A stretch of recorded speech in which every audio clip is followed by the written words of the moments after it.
Hey,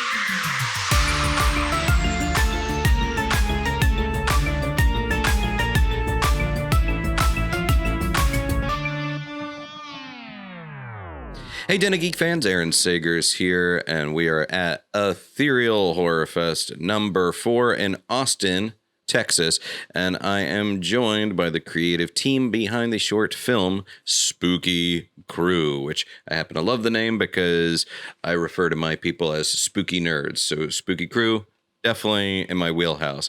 And it's Erin and Donny Broussard. Erin is the director of Spooky Crew and Donny is the producer, and they co-wrote it together. So just to set up this short, tell me a little bit about what it is about. So essentially, there is this urban legend in Louisiana called Mary Jane. And Donny grew up in a small town called Abbeville. And it was like, 5 miles away from you lived? Yeah, maybe 4 or 5 miles away, there's this bridge called the Mary Jane Bridge. And, when we were growing up, people said if you drove up to the bridge and you flashed your lights 3 times, Mary Jane would appear. There's a whole legend about her being killed on prom night. And everybody, get high and drunk and pull up and do it. Nothing ever happened, but it was like widespread. Like every child in the town, knew about it and would make the trek up to that bridge. So when we were looking for a subject, I was like, we should riff on it, a little bit, change it up, but riff on it. We wanted to shoot at the bridge because it was this creepy old creaky bridge, but the city tore that down and put a fancy new shiny bridge. So we decided to change the whole thing. You're like, yeah. I wanted my decrepit old bridge, not a fancy safe one. Yeah, so. The short follows this podcast, the Spooky Crew, who are also live streaming their investigation as they go on the pursuit of Mary Jane. And as horror movies and I would say also horror comedies go, things do not go as planned, right? No, they definitely fucked around and found out. For sure. So, the setting that we have the team of 3 that's going into this old motel, and that's where you've kind of shifted the action to. Talk a little bit about that setting because it does look very creepy on its own. Oh, for sure. So what's really interesting about it is it's actually can I say a horror motel? It's directly behind a bar that's really famous during Mardi Gras, and this guy's father owned it and basically put a motel directly behind it so people could get wasted and go do their thing, So whenever we were trying to get the location, our DP was actually the one that found it. We had so much trouble getting in touch with the guy initially. I think it took us 2 weeks to even get an answer. Yeah, it was the mayor of the town that owns the place. And it took a while for us to get in touch with him. Finally, I got a hold of the guy. And he was apprehensive at first, but we talked him into it. And it was rough because you can't see it from the road. It's the guy that owned it before. It's been closed since 1970. But he knew it was an illegal operation, so they put giant bushes in front of the place, and you cannot see it from the road. And to get in, you have to go through the bushes. So there's no electricity. It hasn't been electricity in the place since the 60s. So we had to steal electricity from nearby buildings. It was it was the tiniest town that you could possibly shoot into. It's called Mamu. No one's heard of it. And for us to even go get Sprite was an adventure, because they don't have a Walmart. They don't have any actual grocery stores. So it was crazy. This film is just really delightful. It's really fun and also spooky. I can't help but wonder, is there a larger story that you would want to tell and expand this into a feature-length film? We are actually in the process of doing that right now, but we're also considering maybe turning it into a TV series. Yeah, so when we originally conceived it, 5 years ago, we'd been producing features, mostly Sci-Fi Channel type stuff, and we were interested in television, but we had no idea how to get in, so we wrote a pitch Bible for Spooky Crew. We didn't use it. We didn't end up doing anything, pitching it or doing anything. We got wrapped up in doing other people's features.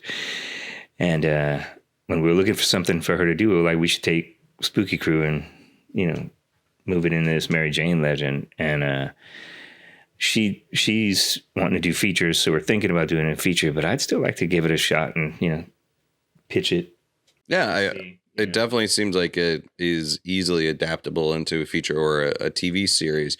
As far as Mary Jane, the legend itself goes, so when you were a kid growing up in the area, did you do it? Oh yeah, multiple times. It was like the date thing to do. Take your date out there, scare her.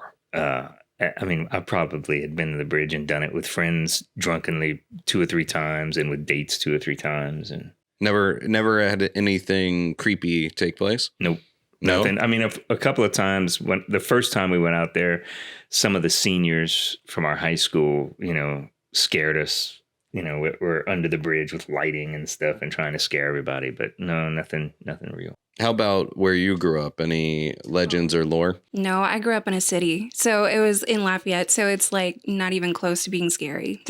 No legend, no local urban legends or anything? Not really. Maybe at the university. I think there's like a haunted dorm, but like nobody. Yeah, they have that. They have the Lugaroo stuff that's been through every part of Louisiana, but I don't know if they have any. Not really.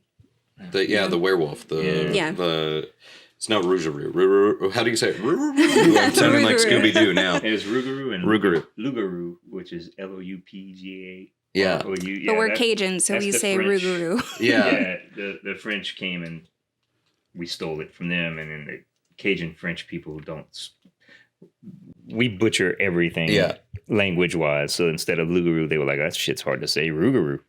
So it changed, yeah. Yeah, every time I try to pronounce Chatopolis Street, no, I'm still not saying it right. In New Orleans. Tchoupitoulas, yes, there you go. Yeah. Thank you. So, and before I wrap up, I'm curious, like Spooky Crew, it seems like an actual show that the team in the universe, I would watch that podcast. I would check out what they're doing. Are you guys, are you into paranormal podcasts, paranormal shows, anything like that? Oh, me for sure. Like that's actually, I was what drove the whole live stream aspect of it. I was like, Donny, we could have Zach Ghost Adventure style, that's actually Emery is kind of based on that. So, I mean, absolutely love. And I was excited about it. I was super amped up. I was like, it's a great idea. It's modern. And then we had to sit down and animate all those texts, all those messages, and then it wasn't as much fun, but it came out good in the end. All the live stream chat and everything. I dig it. Well, and what other, if you were going to say double feature Spooky Crew with another horror movie that you would like to see it paired with, just to give people a flavor of what this flick is about, what would you do? What would you suggest? I would say Monster Squad would be a pretty strong suggestion. That's a good one. Monster Squad fits. It's a little bit more adult than Monster Squad, but I'm going to go out on a limb and say Shaun of the Dead.